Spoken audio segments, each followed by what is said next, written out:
Assalamualaikum warahmatullahi wabarakatuh. Waalaikumsalam warahmatullahi wabarakatuh.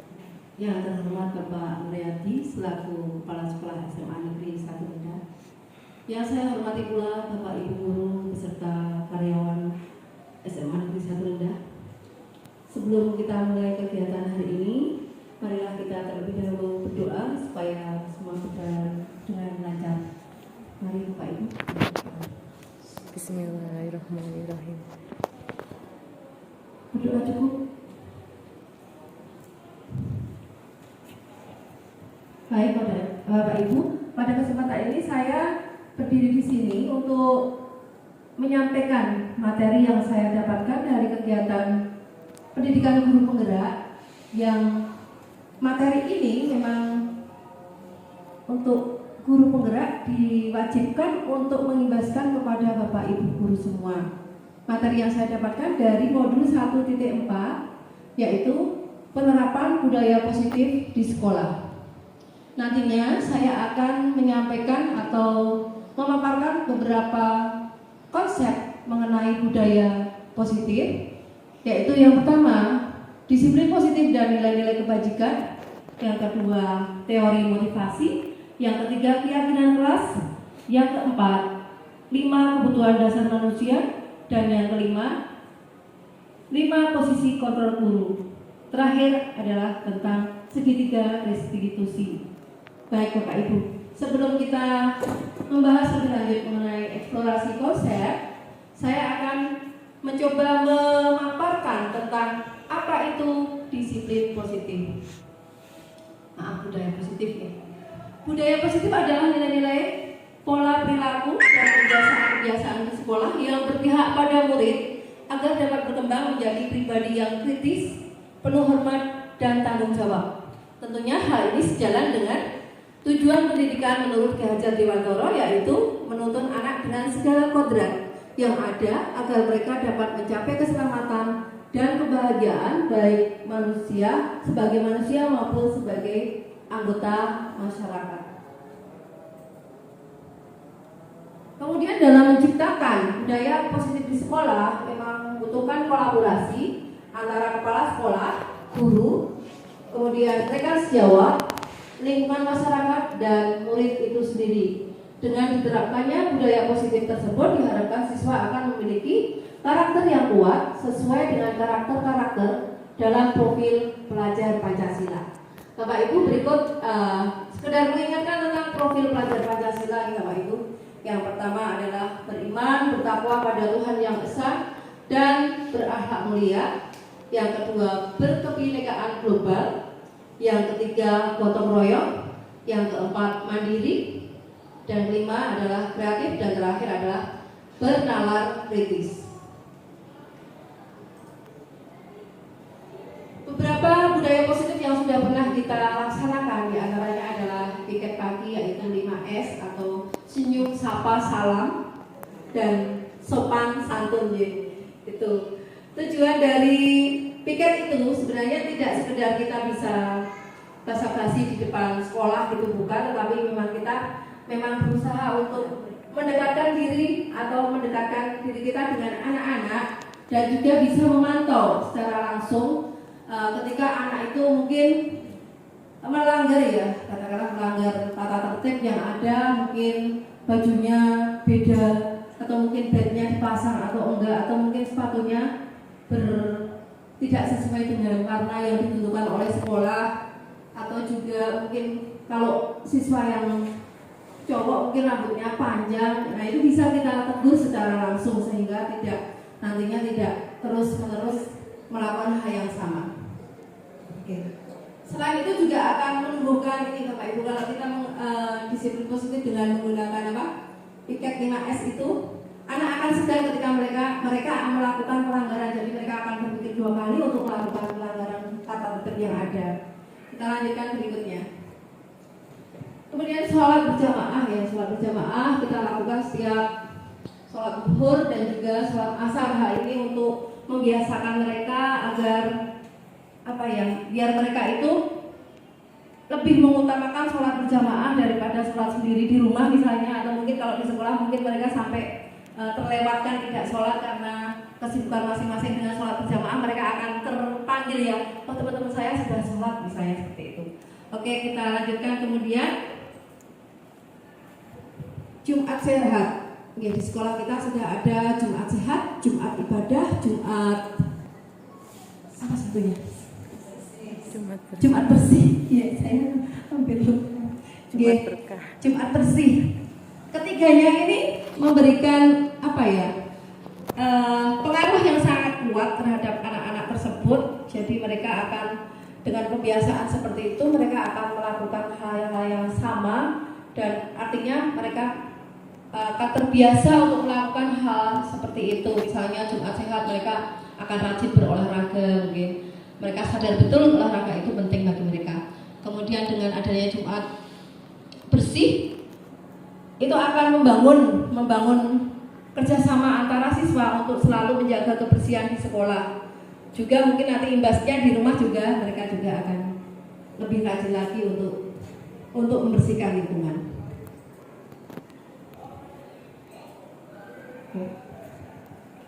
Baik, kita lanjutkan tentang disiplin positif dan nilai kebajikan. Bapak Ibu, untuk disiplin positif ini kita akan mencoba untuk bermain peran ya Bapak Ibu ya. Ini iya, ini Bapak Ibu yang sudah berpasangan, ini caranya gimana ini? Iya. Jadi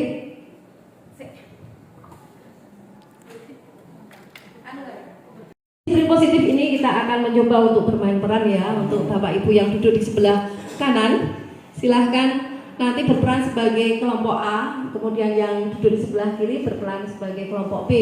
Untuk itu kemudian bagi yang kelompok A, saya ingin Bapak Ibu itu menggenggam tangan seolah-olah Bapak Ibu sedang mempertahankan sesuatu yang sangat berharga. Jadi memegang sesuatu yang sangat berharga yang tidak ingin jatuh ke tangan orang lain.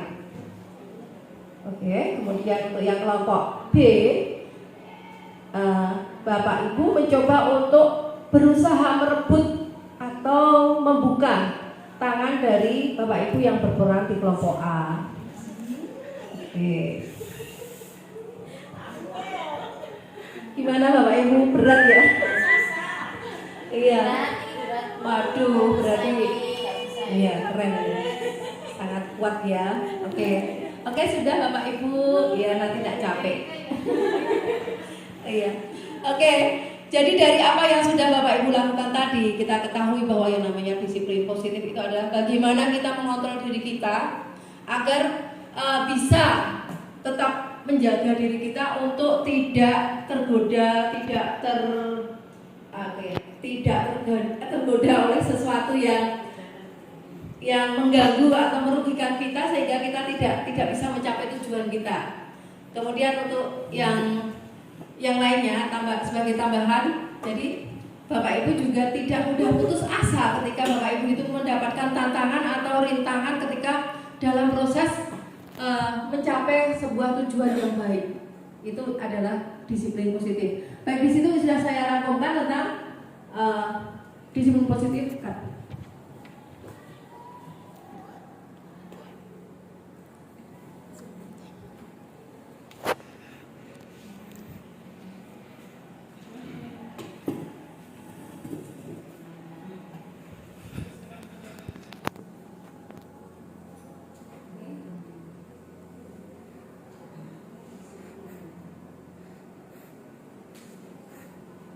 Baik. Di sini saya sudah membuat rangkuman mengenai apa itu disiplin positif dan nilai kebajikan. Untuk makna disiplin itu sendiri adalah belajar mengontrol diri kita dengan segala potensi yang ada agar tercapai tujuan mulia, yaitu menjadi seseorang yang kita inginkan berdasarkan nilai-nilai yang kita hargai. Disiplin yang dimaksud adalah disiplin diri yang memiliki motivasi internal. Jika kita tidak memiliki motivasi internal, maka kita memerlukan orang lain untuk mendisiplinkan kita. Jadi fungsi orang lain itu adalah juga memberikan kontrol pada diri kita jika kita tidak mampu. Baik, terus kita lanjut ke teori motivasi.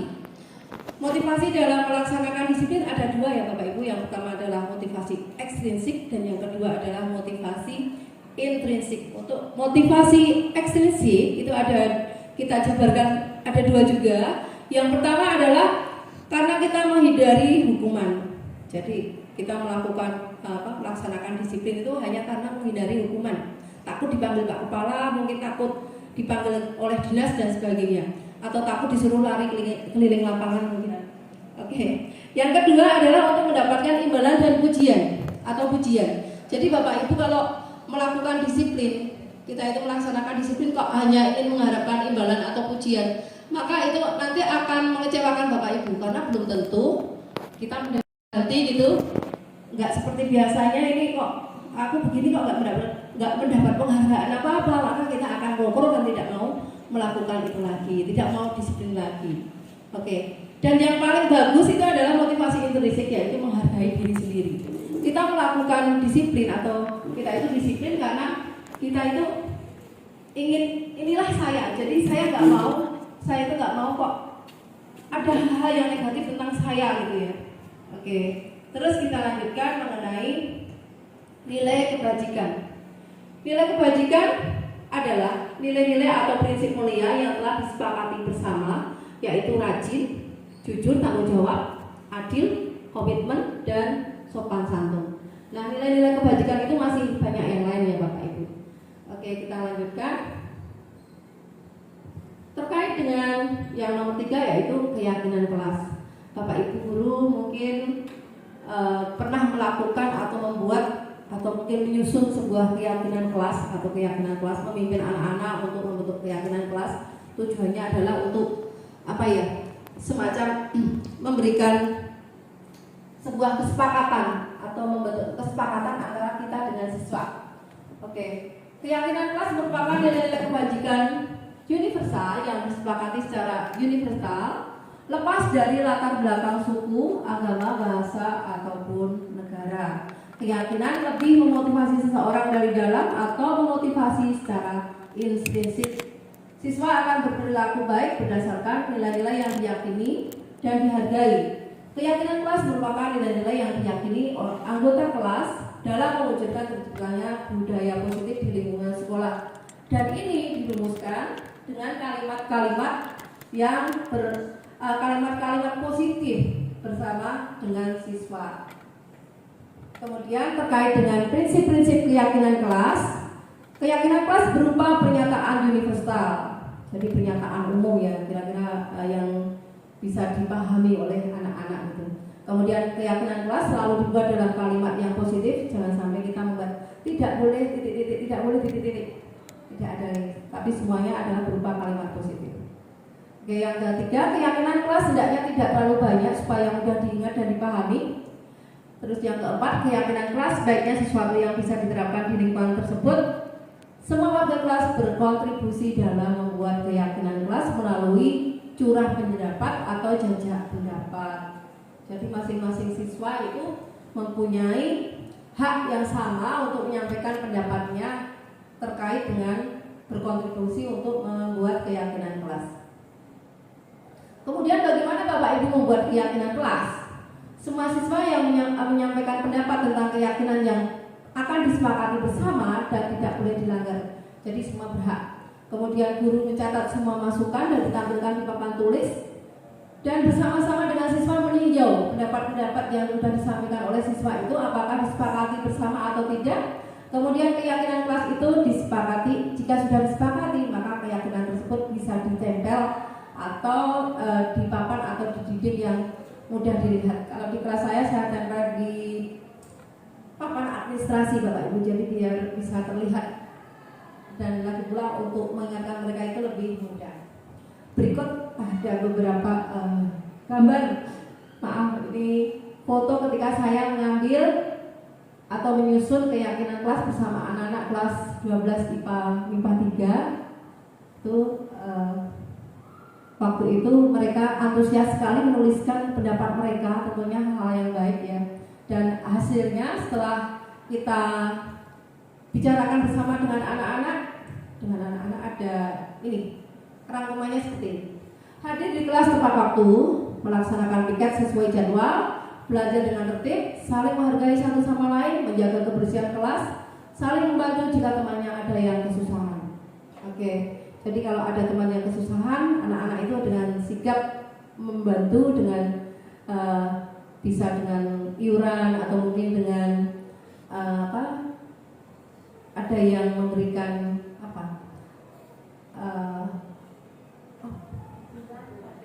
memberikan hiburan atau motivasi, ya, motivasi kepada teman-temannya yang sedang sedih. Oke, kita lanjutkan. Yang keempat adalah 5 kebutuhan dasar manusia, yaitu yang pertama, ini gambarannya seperti ini, kasih sayang dan rasa diterima atau love and belonging. Kemudian kekuasaan, power, atau yang kemudian adalah kebebasan atau freedom. Berikutnya kesenangan atau fun, dan yang paling utama adalah kebutuhan untuk bertahan hidup atau survival. Oke. Menurut Dr. William Glasser dalam Choice Theory ada 5 kebutuhan dasar manusia. Yang pertama kebutuhan bertahan hidup. Tadi sudah saya sampaikan ini. Apa itu kebutuhan bertahan hidup? Yaitu kebutuhan yang bersifat fisiologis dalam bertahan hidup. Misalnya kita butuh kesehatan, kita butuh rumah atau mungkin makanan. Oke, yang kedua adalah cinta kasih, yaitu kebutuhan untuk mencintai dan memiliki, kebutuhan untuk memberi dan menerima kasih sayang, kebutuhan merasa menjadi bagian dari suatu kelompok. Oke, kita lanjutkan. Kemudian yang ketiga adalah kebutuhan penguasaan, yaitu kebutuhan pengakuan atas kemampuan diri kita. Hal ini berhubungan dengan kekuatan untuk mencapai sesuatu, menjadi, atau mungkin dia bisa menjadi kompeten, atau mungkin dia bisa menjadi terampil terkait dengan suatu hal, diakui atas keterampilan, dan kita juga didengarkan serta memiliki harga diri. Yang keempat yaitu adalah kebebasan atau kebebasan dalam pilihan, kebutuhan akan kemandirian, otonomi, memiliki pilihan dan mampu mengendalikan arah hidup seseorang. Dan yang terakhir adalah kesenangan, kebutuhan untuk merasa senang, kebutuhan untuk mencintai dan memiliki kebutuhan untuk mencari kesenangan, bermain dan tertawa. Jadi setiap orang itu juga punya kebutuhan-kebutuhan seperti itu dan harus kita penuhi. Jika kita tidak bisa memenuhi atau tidak bisa memberikan akses untuk itu, maka akan timpang ya Bapak Ibu, akan terjadi sesuatu yang berbeda atau tidak normal. Oke. Yang kelima adalah tentang posisi kontrol guru. Ada 5 posisi kontrol guru. Merasa bersalah, efeknya ini sangat panjang ya ke depannya. Ini akan membuat murid merasa bersalah dan tidak nyaman dan rendah diri. Yang ketiga adalah teman atau berupaya mengontrol murid secara persuasi sehingga terjalin hubungan yang baik antara guru dan murid.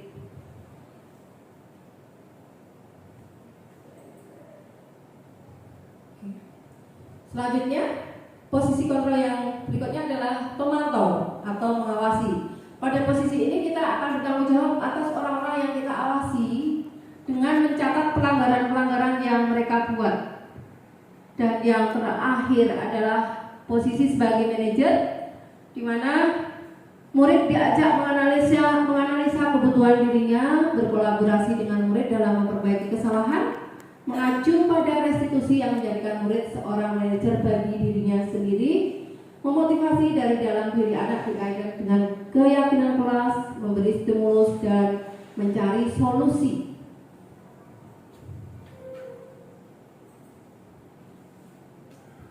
Dan kita tiba di sebelum kita ke bagian yang nomor 6, bagian dari budaya positif, saya ingin bertanya, barangkali Bapak Ibu pernah untuk posisi kontrol ini, Bapak Ibu pernah di posisi kontrol yang mana? Apakah di penghukum, ataukah pembuat kesalahan, atau mungkin sebagai teman atau pemantau? Maksudnya sebagai teman, bisa juga sebagai pemantau atau mungkin manajer. Kira-kira Bapak Ibu, kalau saya minta untuk sharing, ada nggak ini mau sharing ini? Pak Kris mau sharing. Pak Kris cenderung sebagai pemantau ya. Friendship, oke. Sebagai teman ya, itu lebih mendekatkan diri kita ke anak ya. Oke.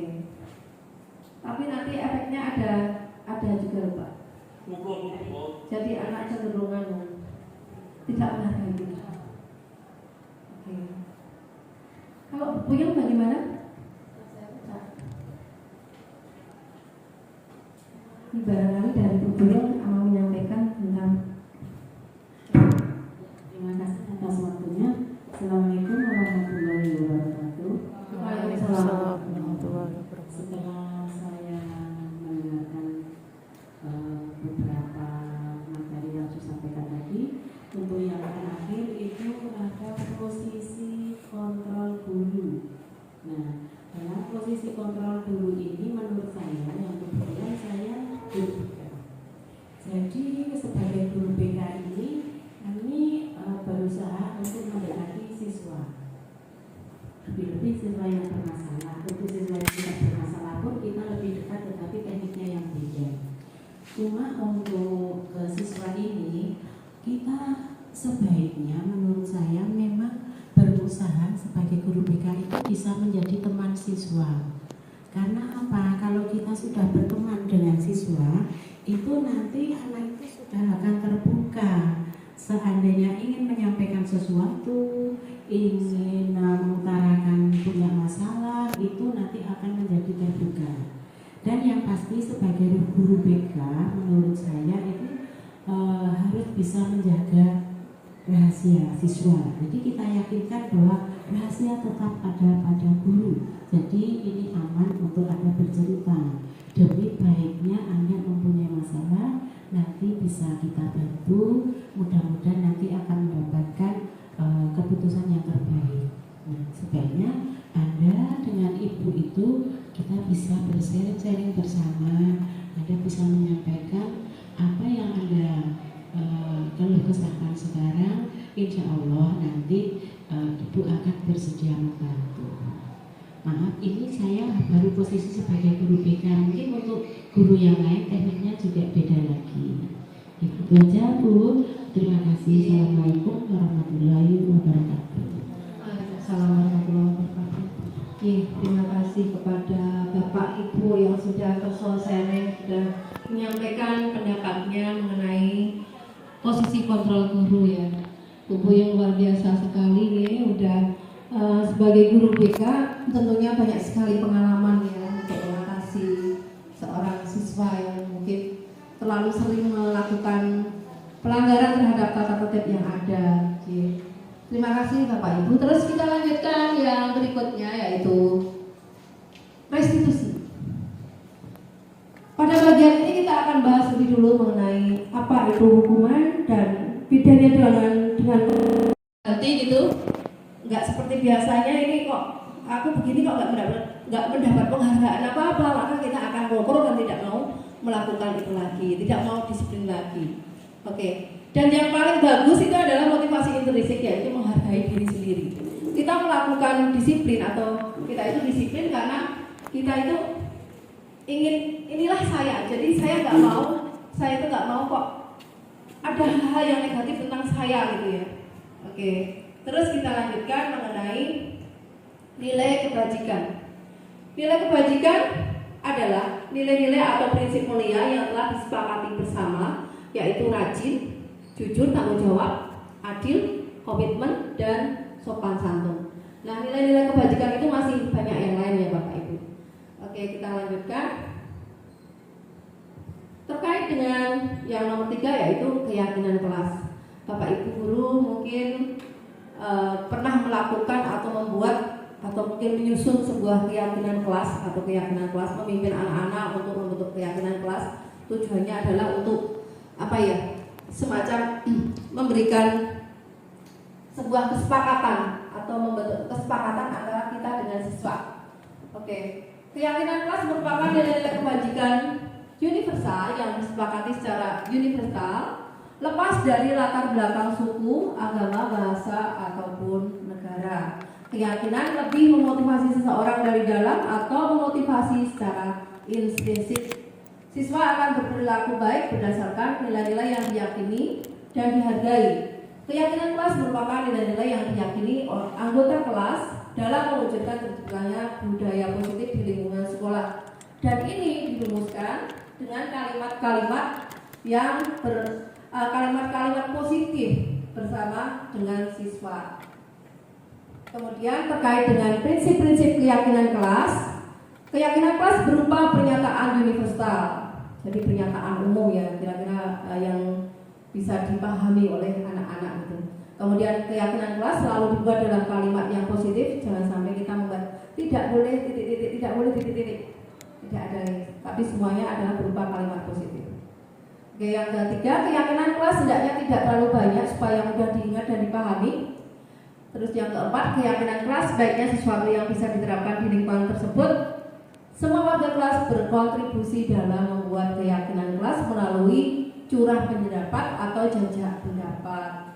Jadi masing-masing siswa itu mempunyai hak yang sama untuk menyampaikan pendapatnya terkait dengan berkontribusi untuk membuat keyakinan kelas. Kemudian bagaimana Bapak Ibu membuat keyakinan kelas? Semua siswa yang menyampaikan pendapat tentang keyakinan yang akan disepakati bersama dan tidak boleh dilanggar.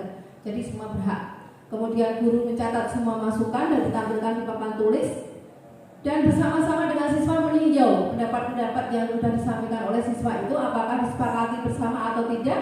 Kemudian keyakinan kelas itu disepakati. Jika sudah disepakati, maka keyakinan tersebut bisa ditempel atau di papan atau di dinding yang mudah dilihat. Kalau di kelas saya tempel di papan administrasi Bapak Ibu, jadi biar bisa terlihat dan lagi pula untuk mengingatkan mereka itu lebih mudah.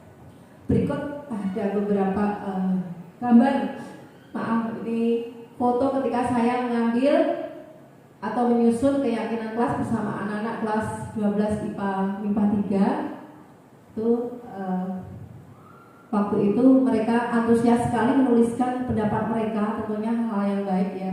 Dan hasilnya setelah kita bicarakan bersama dengan anak-anak ada ini rangkumannya seperti ini. Hadir di kelas tepat waktu, melaksanakan piket sesuai jadwal, belajar dengan tertib, saling menghargai satu sama lain, menjaga kebersihan kelas, saling membantu jika temannya ada yang kesusahan.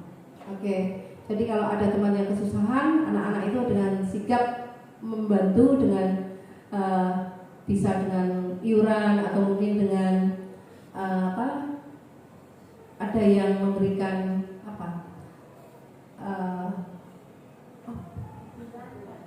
memberikan hiburan atau motivasi ya, motivasi kepada teman-temannya yang sedang sedih. Oke, kita lanjutkan. Yang keempat adalah 5 kebutuhan dasar manusia, yaitu yang pertama, ini gambarannya seperti ini, kasih sayang dan rasa diterima atau love and belonging. Kemudian kekuasaan, power, atau yang kemudian adalah kebebasan atau freedom. Berikutnya kesenangan atau fun, dan yang paling utama adalah kebutuhan untuk bertahan hidup atau survival. Oke. Menurut Dr. William Glasser dalam Choice Theory ada 5 kebutuhan dasar manusia. Yang pertama kebutuhan bertahan hidup. Tadi sudah saya sampaikan ini. Apa itu kebutuhan bertahan hidup? Yaitu kebutuhan yang bersifat fisiologis dalam bertahan hidup. Misalnya kita butuh kesehatan, kita butuh rumah atau mungkin makanan. Oke, yang kedua adalah cinta kasih, yaitu kebutuhan untuk mencintai dan memiliki, kebutuhan untuk memberi dan menerima kasih sayang, kebutuhan merasa menjadi bagian dari suatu kelompok. Oke, kita lanjutkan. Kemudian yang ketiga adalah kebutuhan penguasaan, yaitu kebutuhan pengakuan atas kemampuan diri kita. Hal ini berhubungan dengan kekuatan untuk mencapai sesuatu, menjadi, atau mungkin dia bisa menjadi kompeten, atau mungkin dia bisa menjadi terampil terkait dengan suatu hal, diakui atas keterampilan, dan kita juga didengarkan serta memiliki harga diri. Yang keempat yaitu adalah kebebasan atau kebebasan dalam pilihan, kebutuhan akan kemandirian, otonomi, memiliki pilihan dan mampu mengendalikan arah hidup seseorang. Dan yang terakhir adalah kesenangan, kebutuhan untuk merasa senang, kebutuhan untuk mencintai dan memiliki kebutuhan untuk mencari kesenangan, bermain dan tertawa. Jadi setiap orang itu juga punya kebutuhan-kebutuhan seperti itu dan harus kita penuhi. Jika kita tidak bisa memenuhi atau tidak bisa memberikan akses untuk itu, maka akan timpang ya Bapak Ibu, akan terjadi sesuatu yang berbeda atau tidak normal. Oke. Yang kelima adalah tentang posisi kontrol guru. Ada 5 posisi kontrol guru.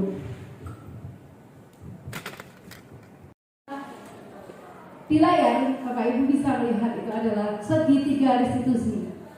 Yang pertama yaitu menstabilkan identitas. Biasanya Bapak Ibu guru mengungkapkan atau menyampaikan dengan kalimat-kalimat setiap orang pasti pernah melakukan kesalahan. Atau mungkin kamu bukan satu-satunya yang pernah melakukan ini. Nah, itu menstabilkan identitas. Kemudian validasi tindakan yang salah. Kata-kata yang diucapkan mungkin bisa kamu sudah tentu punya alasan mengapa melakukan itu. Adakah cara yang lebih efektif untuk mendapatkan apa yang kamu butuhkan? Seperti itu. Kemudian menanyakan keyakinan pada akhir dari atau pada langkah ketiga dari segitiga restitusi, yaitu kita menanyakan keyakinan dengan kalimat misalnya keyakinan kelas apa yang telah kita sepakati, karena sebelumnya sudah membuat keyakinan kelas ya Bapak Ibu. Jangan belum kita sudah menanyakan keyakinan kelas apa yang telah kita sepakati padahal kita belum buat keyakinan kelas. Nanti anak jadi bingung. Terus kemudian kamu ingin menjadi orang yang seperti apa?